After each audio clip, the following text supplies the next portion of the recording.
Hello everyone, welcome once again to LV Amor Vlogs, and this is your friend Lou Amor. So today I'm going to share with you the facts of life or ang kamatuoran sa kinabuhi. Daghan kaayo ang atong mga pangutana mahitungod sa atong kinabuhi kung unsa bagayod kini, no?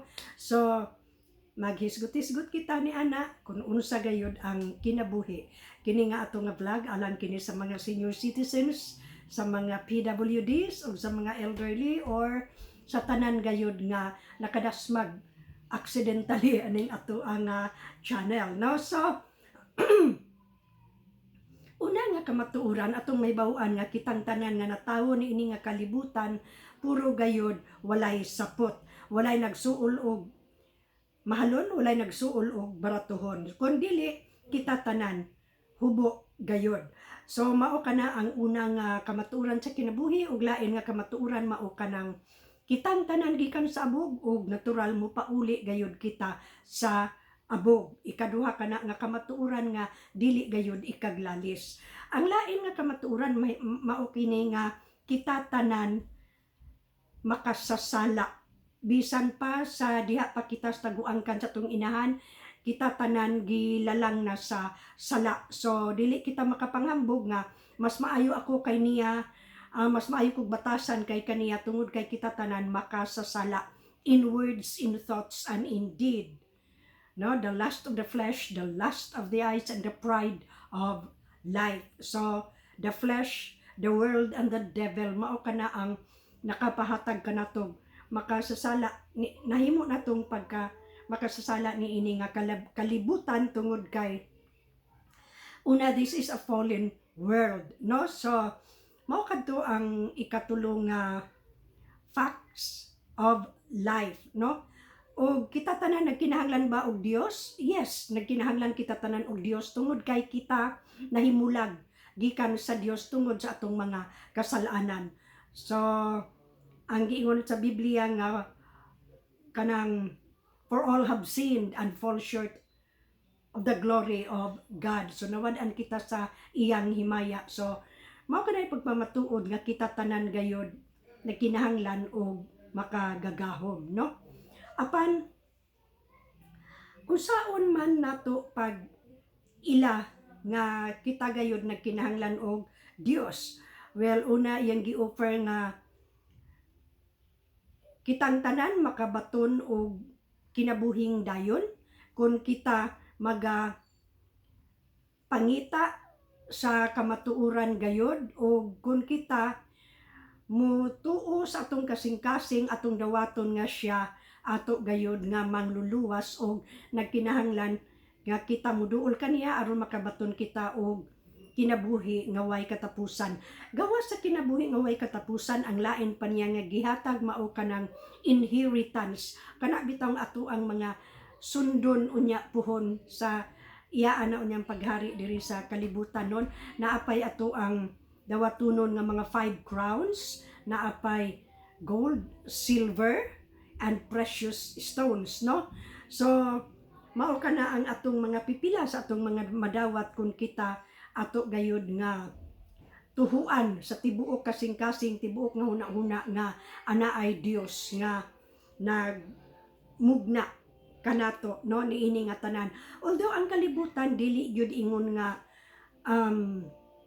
malipayon or whatever tungod kay daghan man kaayo kitag mga kasakitan nga mahiaguman apan ang Dios naghatag kanato sa assurance nga siya gayod magpabilin nga magmatinud-anon dire kanato.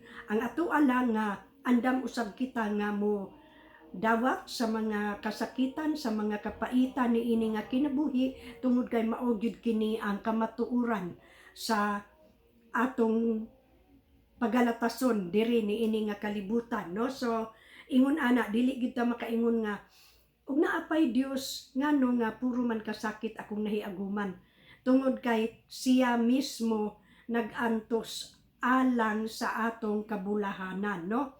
Iyang gipili nga magantos siya aron kita makabaton og kinabuhi nga madagayaon puhon, no? So ngano nga mingon ang uban ug napay Dios ngano man ang nagantos man ako karon. So kana nga mga pangutana matubag nato kana no, pinaagi sa atong constant gayud nga pagbasa sa iyang balaan nga pulong, constant nga pag-ampo, pagduol ngadto kaniya, tungod kay ug wala kanang mga pag-antos, wala kanang mga kabug-at sa atong kinabuhi, dili gayud kita makadayeg or maka-appreciate unsa katahom sa kinabuhi, no? So mao kana ang mga facts of life, no? Ang uban ni ana moingon tingali kamo nga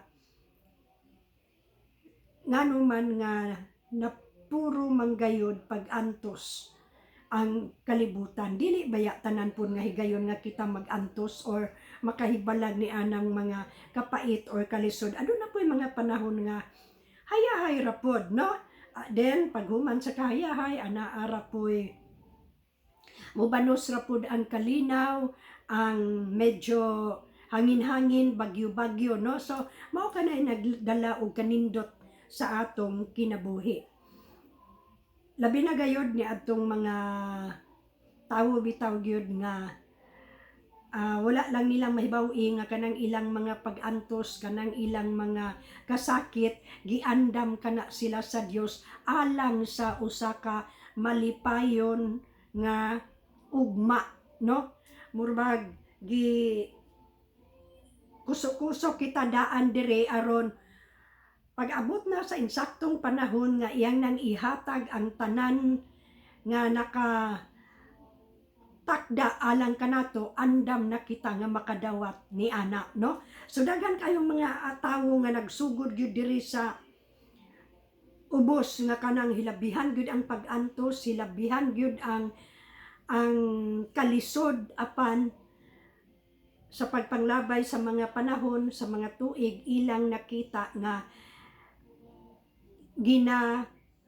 amuma sila sa Dios ni anang mga panahon nga kalisod aron andam nilang madawat ang kaharuhay sa kinabuhi, no? So mao kana ang pipila ka mga talan-awon aning atong kinabuhi karon, no, nga puno gayud sa uban na puro kapakyasan, uban na puro unsa na lang apan later on ato na lang balikon pagtan-aw ang atong naagian ug moingon kita sa Ginoo, salamat kaayo Amahan nga imo kong gibutang ni adto nga mga sitwasyon aron ako alinggat og unsa katahom ang kinabuhi nga inubanan sa imong inadlaw nga pag-encourage gayud sa atong kinabuhi, no? So inana katulog karon ang kinabuhi apan kung kita magapadayon gayud sa paglakaw uban kaniya matinud-anon gayud sa atong pagtahod kaniya, pag-ila kaniya, diha nato matugkan nga ang kalibutan di ay matahom, puy-an, o matahom lamang kini nga puy-an kung ang atong tinan-awan atong ipunting sa Dios nga makagagahom gayod, no? So mao lang kanay akong sharing ni ini nga adlaw. Hopefully nakahatag pug ko og encouragement ni atong mga tawo nga anaa sa mga kagul-anan karon, anaa sa mga kasub-anan, anaa sa mga kasakitan, no? Tungod kay dili lamang kita ang naani ana apan kadaghanan karon sa mga katawhan misinati gayud ni ana.